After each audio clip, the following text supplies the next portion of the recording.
Elena Cohen is a singer-songwriter here on YouTube who began posting her music to the site in 2010. Having been just a teenager at the time, the young singer had come to the site to share her music with the world, in the hopes of someday making it big. But as we know by now, the internet can rear its ugly head at any moment, as there is darkness in all of its corners. And for Elena, this darkness would come in the form of online stalking and harassment that would all come to a head in 2014 when the singer would seemingly drop off the face of the earth. This is the disappearance of Elena Cohen. The creation of social media has made it easier than ever to broadcast your talents throughout the world, and in the early days of YouTube, a large number of its posters consisted of singers attempting to gain recognition and eventually making it in the industry. And this is actually something that happened more than you'd think. And he is now the #1 most subscribed to musician in Canada on YouTube. YouTube's ability to create full-blown stars practically overnight lured in aspiring musicians with dreams of doing the same, with Elena Cohen being one of them. Her channel would launch all the way back in August 25th of 2006 under the name Elena XX, where she would start posting consistently in 2010. And like many of those stars who had caught their break on YouTube, Elena too had the voice to make it big.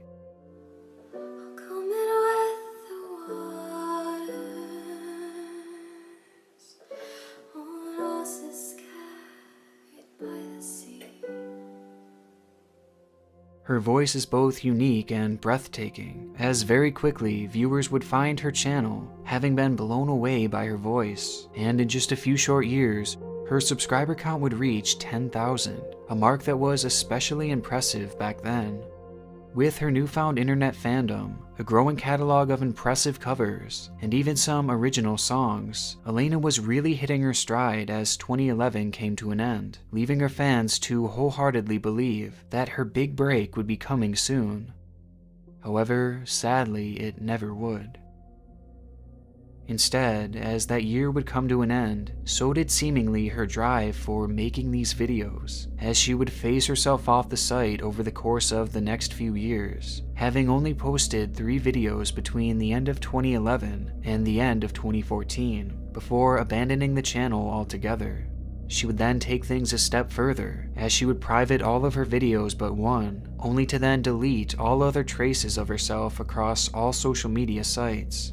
And she didn't stop there, as it appears that she has also essentially scrubbed herself from the internet, leaving behind no trail as to where she went or where she could be today. Not only had she left the internet, but she practically made herself a ghost in the online world.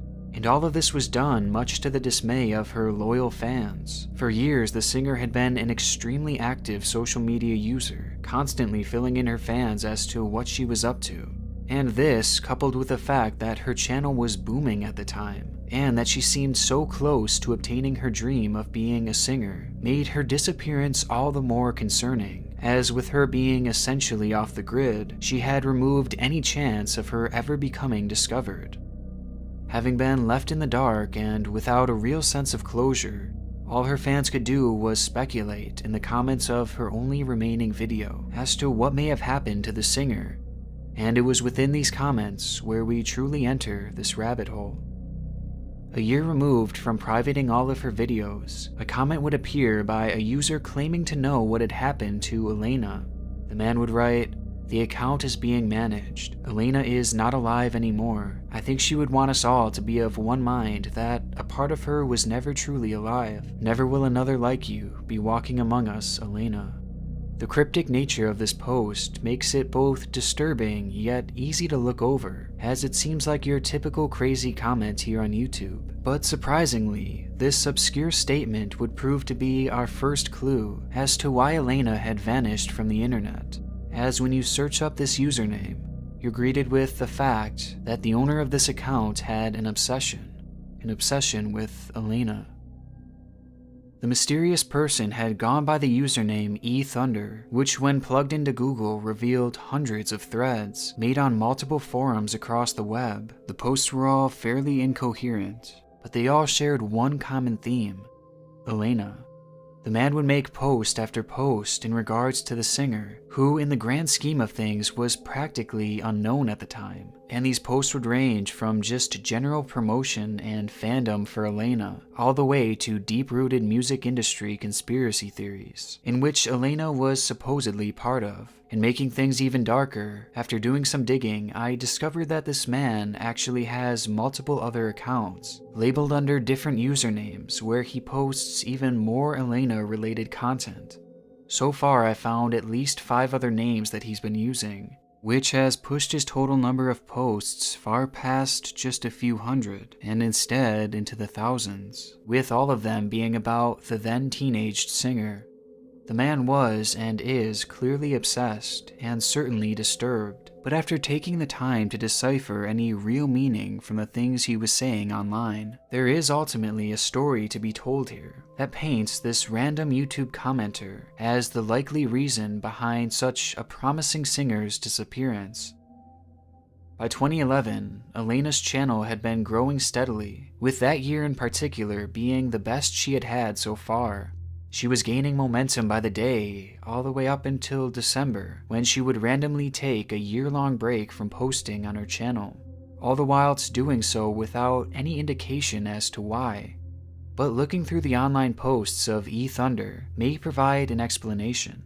In a Reddit post made in 2017, ePlanet would say, "I trained for several years to mix and produce music before attempting to enter the industry. While contacting artists to possibly contribute and collaborate with, I came across Elena Cohen, YouTube account ElenaXX.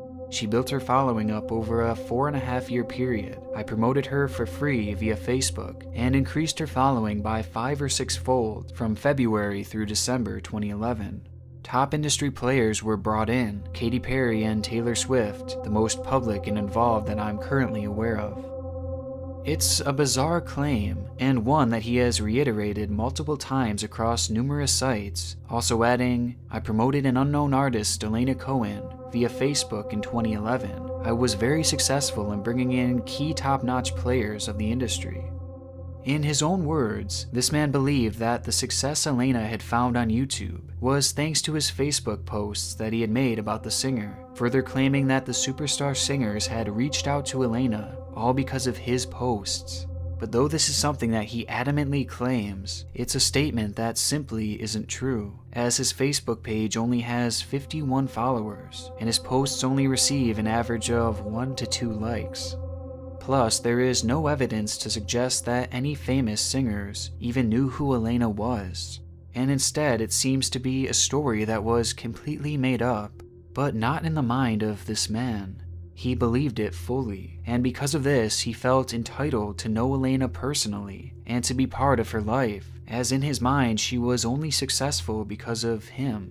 And not only this, but he also viewed himself as her producer and her agent, despite Elena having never actually interacted with a fan publicly. And further following this idea, it's easy to disprove that this man is actually a professional music producer, as even subjectively, listening through his catalog doesn't exactly wield impressive results.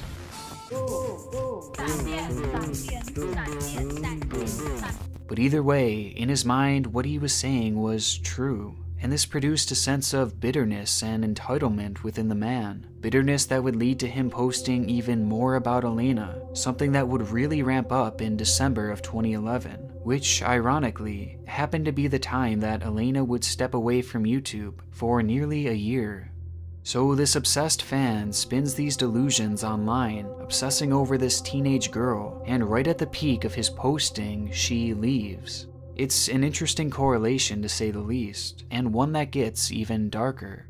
One note that E-Thunder mentions briefly throughout his postings is that he knew where Elena was living during the summer of 2011. He said that he knew she was living in Tucson, even insinuating that he had attempted to see her, as he claims to have lived there during this time. And as a side note, I've never seen any mention of her having lived in Tucson, even within the comments left around that time period, and I found no evidence that she had ever made that information public, making one wonder how this man had known this information in the first place.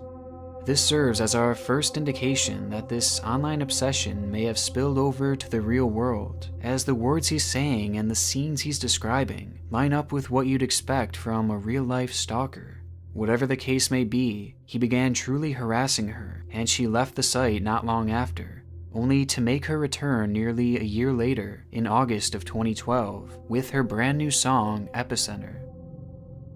Fans were thrilled to see the beloved singer return from such a spontaneous break, and many believed that she would likely be back for good, as she had clearly been working on new music while she was away. But oddly enough, just as the singer would return to post this song, she would yet again disappear, going off the grid this time for nearly 2 years. Knowing her first break seems to have some correlation to the fan known as E-Thunder, it's not hard to wonder if this second break also had something to do with the man, and digging through his posts does reveal some alarming clues. Buried in paragraphs of rambling, E-Thunder would bizarrely make a claim that he viewed Elena's song Epicenter as being written specifically for him, saying, "The content and circumstances surrounding Epicenter could be considered as something I was supposed to react to." Again, there is no evidence to suggest this whatsoever, but in his mind this was a call to action, which most likely led to him ramping up his harassment of Elena even more, something that seemingly had already driven her off the internet once already. But the situation doesn't end there, as he would then mention that he was incarcerated in 2012, 2 months following the song's release, due to a situation involving Elena. He would say, "I sent Elena a project file and was arrested a few days after in 2012. I initially told her not to sign any contracts." Further stating, "I was incarcerated related to this situation. I told an unknown artist not to sign any label contracts. When she was going into the studio, I was arrested 3 days later." The idea that this stalker had been arrested for a situation relating to Elena is clearly concerning and points to something having happened in 2012. And when he says he was arrested for simply sending Elena a project file, my mind immediately goes to one place, that E-Thunder had violated some type of restraining order. We already know that his harassment of Elena had hit its peak in late 2011 and continued throughout the year, something that caused Elena to go into hiding online. So it's possible that this time she had gotten some type of restraining order against him, as something as simple as sending a project file wouldn't likely lead to his arrest, unless it violated some type of rules of his restraining order. However, it's also possible that a situation much more twisted led to his arrest, as he would go on to explain that he was also charged with carrying a knife that had a blade of over 3.5 inches, and in the arrest he was supposedly caught carrying it on UCSB campus in San Diego. Because of this, it's been speculated that Elena had either been attending the university or was simply in the area at the time, and E-Thunder had attempted to meet up with her, leading to his subsequent arrest. And given that he was carrying such a large weapon on him, one would question what his intentions were.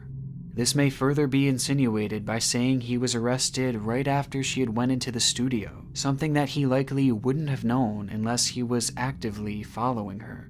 And though at this point it hasn't been confirmed, the obsessive poster would go the following 2 years without making a single post, lending credence to the idea that he was in fact arrested. Whatever it was that really happened between the two is impossible to know at the moment, though we can insinuate that something truly dark had happened, with E-Thunder clearly having been the aggressor. And this was all seemingly confirmed by Elena's next move. Days after the man's supposed arrest, Elena would take to her Facebook to announce that she would be going on a trip all the way to Africa, letting her fans know that she was going off the grid for a while. This was a trip that came out of nowhere and was left extremely vague, as she never said where specifically she was going or why she was going there in the first place. And given the stalking situation she was dealing with at the time, one would wonder if she was simply trying to throw this man off her trail. But with E-Thunder supposedly in prison and Elena off the grid completely, the channel would go into a state of dormancy for nearly 2 years, before Elena would finally return with a new cover and a brand new original song in the year 2014. However, when she made her return, so did E-Thunder. According to his timeline, he had been incarcerated for 18 months due to the situation with Elena, and his time in prison clearly proved to be ineffective at reforming his behavior, as when he came back out, he was more adamant than ever about harassing Elena, as he put the blame on her for putting him in prison. He spouted off wild theories at a rate far greater than he had ever done before, and immediately upon his return to the web, Elena would, for the final time, disappear from her channel, this time removing all videos but one, and cleaning the internet of any trace she had ever left behind, with this channel seemingly being the only evidence that she had ever even existed. Leading many to wonder if Elena Cohen was just a surname, or if she'd even changed her name legally, as like I said, she's practically untraceable online, something that is just too hard to do in today's society, leading us all to wonder what happened to her, and in my opinion, this was exactly what she wanted. The overlap between the timeline of her channel, along with the posting of E-Thunder, seems too much of a coincidence for it to not be at least somewhat connected, and I think E-Thunder's harassment, and the event that transpired in 2012 that led to his arrest, coupled with his release and the lack of changes in his behavior, seemingly proved to be enough to push her off the internet for good, and essentially go into hiding. Something that E-Thunder hasn't taken kindly to, as in the following years, we would see him further fall off the deep end, as he's since made claims that Elena is now dead or working with the Illuminati behind the scenes. At one point, he even requested a welfare check on her, stating, "I first request this individual to be located and deemed safe and alive. I request that she is notified. I am interested in having a discussion with her about this situation, and that appropriate authorities ensure that she does. If communication with me does not happen, I believe she will likely be a co-conspirator in at least some of this, and should be considered a strong suspect." And though this is obviously quite a frightening post, it's at least comforting to know that he also didn't know where Elena had gone. The man has since gone on to press charges against his own mother for her supposed role in his arrest, and even at one point believed that the singer Lorde had written a song about him, a song that he deemed as threatening to his life, leading him to file a $100 million lawsuit against her, which was actually submitted to the courts and is on record to this day, providing further proof that this was never some kind of ARG, though clearly none of these charges went anywhere. And at the end of the day, we are left with merely a few pieces of an otherwise huge puzzle that is yet to be completed, and truthfully, it may never be, as without Elena, this story will never fully be told. But in good news, it is apparent that Elena is alive, at least as of last year, as she has sporadically made some of her music live again on her channel, making me wonder if maybe her situation has changed, as after all, E-Thunder has gone practically silent as of late, potentially pointing to the idea that he is in prison yet again, or maybe that he finally got the help he needed. As I'm sure many have caught on, that it's pretty apparent that he does have some type of mental illness, something that I don't want to speculate on too much, but for that reason I am using an alias for his username, just to avoid any harassment, not only for his sake, but for Elena's as well, as I would ask you guys to please not make contact with him, as he could be dangerous to you or even Elena. But rather than direct our hate towards her stalker, I think instead we should send our support to Elena and let her know that she does have a support system here on YouTube, and that we have her back if she ever decides to make her return. But honestly, that day may never come, and it's very likely that we'll never know what actually happened to her, as who would blame her for not wanting to come back? Plus, who knows, maybe she left the internet for a totally different reason, and this is all just one big coincidence. Regardless, for the time being, the disappearance of Elena Cohen will remain as one of YouTube's many mysteries.